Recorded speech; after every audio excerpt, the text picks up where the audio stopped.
മൂന്നാം ക്ലാസ്സിലെ അർദ്ധവാർഷിക പരീക്ഷ താരീഖിൻ്റെ മോഡൽ ചോദ്യപേപ്പറാണിത്. മാർക്ക് 50. ഒന്നാമത്തെ ശരി നൽകാം. അതിലൊന്നാമത്തെ ചോദ്യം, നബി സല്ലല്ലാഹു അലൈഹി വസല്ലമ ജനിച്ചത് AD 575, AD 651, AD 571. ശരിയായ ഉത്തരം AD 571. AD 571 ഏപ്രിൽ 21 റബിയുൽ അവൽ 12 തിങ്കളാഴ്ചയാണ് നബി ജനിച്ചത്. രണ്ടാമത്തെ ചോദ്യം, ഇബ്രാഹിം നബിയുടെ പത്നി ഹാജറ ബീവി, ആമിന ബീവി, ഹലീമ ബീവി. ഇബ്രാഹിം നബിയുടെ പത്നി, ശരി ഉത്തരം ഹാജറ ബീവി.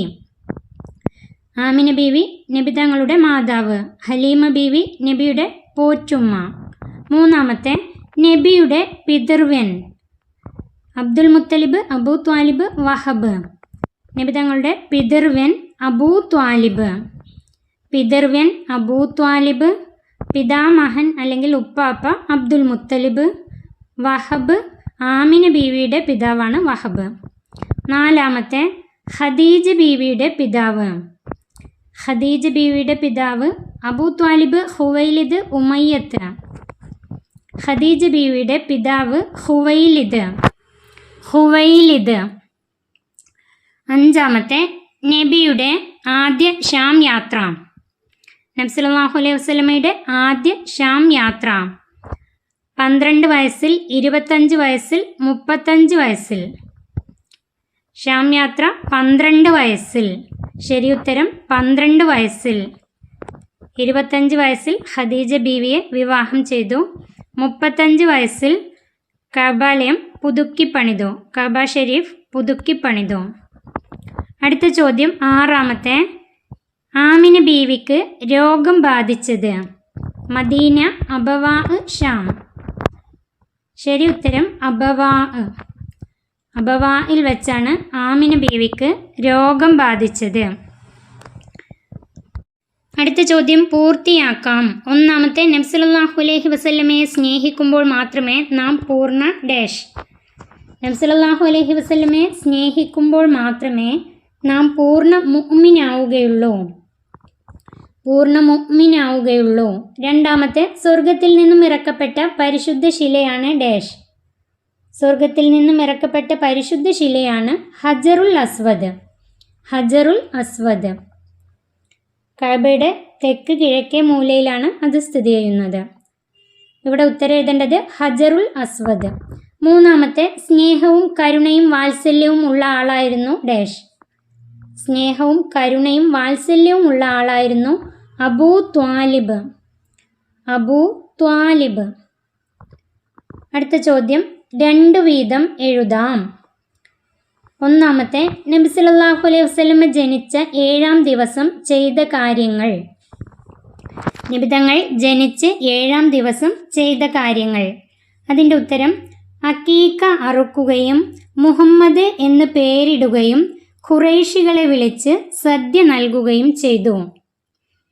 അതിൻ്റെ ഉത്തരം, അക്കീക്ക അറുക്കുകയും മുഹമ്മദ് എന്ന് പേരിടുകയും ഖുറൈശികളെ വിളിച്ച് സദ്യ നൽകുകയും ചെയ്തു. അതിൽ നിന്നും ഏതെങ്കിലും 2 എണ്ണം എഴുതിയാൽ മതി. രണ്ടാമത്തെ ചോദ്യം, നബി സല്ലല്ലാഹു അലൈഹി വസല്ലമ തങ്ങൾ ചെറുപ്പം മുതലേ വിട്ടുനിന്ന കാര്യങ്ങൾ. നബി തങ്ങൾ ചെറുപ്പം മുതലേ വിട്ടുനിന്ന കാര്യങ്ങൾ. അതിൻ്റെ ഉത്തരം, അക്രമം, അനീതി, ബിംബാരാധന, മദ്യപാനം, ചൂതാട്ടം മുതലായവയിൽ നിന്നെല്ലാം നബി തങ്ങൾ ചെറുപ്പം മുതലേ വിട്ടുനിന്നിരുന്നു. അക്രമം, അനീതി, ബിംബാരാധന, മദ്യപാനം, ചൂതാട്ടം. ഇതിൽ നിന്നും ഏതെങ്കിലും 2 എണ്ണം എഴുതിയാൽ മതി. മൂന്നാമത്തെ ചോദ്യം നോക്കൂ. നബി സല്ലല്ലാഹു അലൈഹി വസല്ലമ തങ്ങൾക്ക് അനുഭവപ്പെട്ട അത്ഭുത സംഭവങ്ങൾ. നബി തങ്ങൾക്ക് അനുഭവപ്പെട്ട അത്ഭുത സംഭവങ്ങൾ. അതിൻ്റെ ഉത്തരം, ശക്തിയായ പ്രകാശം കാണുക, കല്ലുകൾ, മരങ്ങൾ മുതലായവ നബിയോട് സംസാരിക്കുക, ചില അശരീരികൾ കേൾക്കുക, പല സ്വപ്നങ്ങൾ കാണുക, കണ്ട സ്വപ്നങ്ങൾ യാഥാർത്ഥ്യമാവുക. ശക്തിയായ പ്രകാശം കാണുക, കല്ലുകൾ, മരങ്ങൾ മുതലായവ നബിയോട് സംസാരിക്കുക, ചില അശരീരികൾ കേൾക്കുക, പല സ്വപ്നങ്ങൾ കാണുക, കണ്ട സ്വപ്നങ്ങൾ യാഥാർത്ഥ്യമാവുക. അതിൽ നിന്നും ഏതെങ്കിലും 2 എണ്ണം എഴുതിയാൽ മതി. നാലാമത്തെ ചോദ്യം നോക്കൂ. ഖദീജ ബീവിയുടെ ഗുണങ്ങൾ. അതിൻ്റെ ഉത്തരം, കാര്യസ്ഥത, ബുദ്ധികൂർമ്മത, ഭർതൃസ്നേഹം, ഔദാര്യം. കാര്യസ്ഥത, ബുദ്ധികൂർമ്മത, ഭർതൃസ്നേഹം, ഔദാര്യം ഇവയെല്ലാം ഖദീജ ബീവിയുടെ ഗുണങ്ങളാണ്. അതിൽ നിന്നും 2 എഴുതിയാൽ മതി. അടുത്ത ചോദ്യം ഉത്തരം എഴുതാം. ഒന്നാമത്തെ മക്കയുടെ മറ്റു 2 പേരുകൾ ഏതെല്ലാം? മക്കയുടെ മറ്റു 2 പേരുകൾ. അതിൻ്റെ ഉത്തരം ബക്ക, ഉമ്മുൽ ഖുറ. ബക്ക, ഉമ്മുൽ ഖുറ. രണ്ടാമത്തെ സത്യനിഷേധികൾ ഉണ്ടായിട്ടില്ല ഏതു പരമ്പരയിൽ? സത്യനിഷേധികൾ ഉണ്ടായിട്ടില്ല ഏതു പരമ്പരയിൽ? അതിൻ്റെ ഉത്തരം നബി സല്ലല്ലാഹു അലൈഹി വസല്ലമയുടെ പിതാവിൻ്റെയും മാതാവിൻ്റെയും വംശപരമ്പരയിൽ. നബി സല്ലല്ലാഹു അലൈഹി വസല്ലമയുടെ പിതാവിൻ്റെയും മാതാവിൻ്റെയും വംശപരമ്പരയിൽ. അടുത്ത ചോദ്യം ഹലീമ ബീവിക്ക് വലിയ ബർക്കത്തുകൾ ഉണ്ടായി എപ്പോൾ? ഹലീമ ബീവിക്ക് വലിയ ബർക്കത്തുകൾ ഉണ്ടായി എപ്പോൾ? അതിൻ്റെ ഉത്തരം നബിതങ്ങൾ പോറ്റുമ്മയായ ഹലീമ ബീവിയുടെ വീട്ടിലെത്തിയത് മുതൽ. നബിതങ്ങൾ പോറ്റുമ്മയായ ഹലീമ ബീവിയുടെ വീട്ടിൽ എത്തിയത് മുതൽ ഹലീമ ബീവിക്ക് വലിയ ബർക്കത്തുകൾ ഉണ്ടായി. നാലാമത്തെ ചോദ്യം ഉപരോധം കാരണം നബി കുടുംബം താമസിച്ചത് എവിടെ? ഉപരോധം കാരണം നബി കുടുംബം താമസിച്ചത് എവിടെ? അതിൻ്റെ ഉത്തരം ഷിഅബ് മലഞ്ചെരുവിൽ. ഷിഅബ് മലഞ്ചെരുവിൽ. അഞ്ചാമത്തെ ഹജറുൽ അസ്വദ് യഥാസ്ഥാനത്ത് വെച്ചത് ആര്? ഹജറുൽ അസ്വദ് യഥാസ്ഥാനത്ത് വെച്ചത് ആര്? അതിൻ്റെ ഉത്തരം നബി സല്ലല്ലാഹു അലൈഹി വസല്ലമ തങ്ങൾ. നബി തങ്ങൾ ഹജറുൽ അസ്വദ് എടുത്ത് പുണ്യകരം കൊണ്ട് യഥാസ്ഥാനത്ത് വെച്ചു.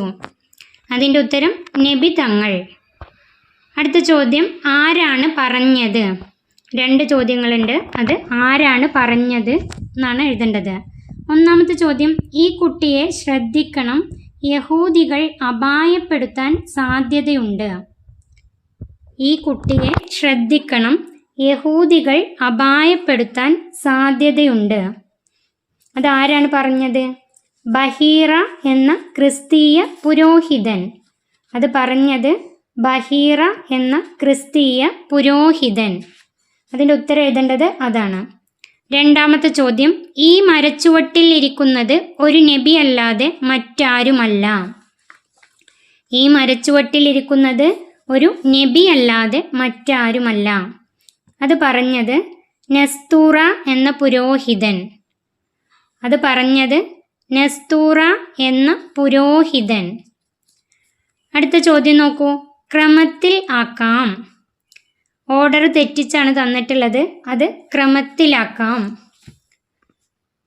വ മുദരിക്ക ഇല്യാസു സുമ്മ മുളറുൻ കുൻ മുദരിക്ക കിനാനത്തുൻ ഹുസൈമത്തുൻ.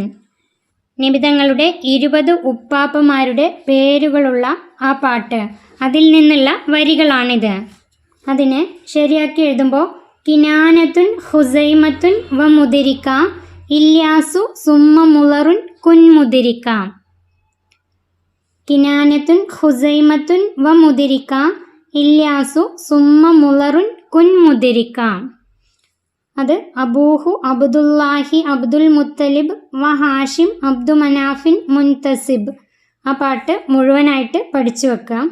അതിലെ ഏത് വരിയും ഇതുപോലെ ചോദിക്കാം, അല്ലെങ്കിൽ പൂരിപ്പിക്കാൻ ചോദിക്കാം. ഈ ചോദ്യപേപ്പർ ഇവിടെ അവസാനിക്കുന്നു. 3ാം ക്ലാസ്സിലെ പ്രിയപ്പെട്ട കുട്ടികൾക്ക് വീഡിയോ ഉപകാരപ്പെട്ടാൽ ചാനൽ സബ്സ്ക്രൈബ് ചെയ്യാനും വീഡിയോക്ക് ലൈക്ക് ചെയ്യാനും മറക്കല്ലേ.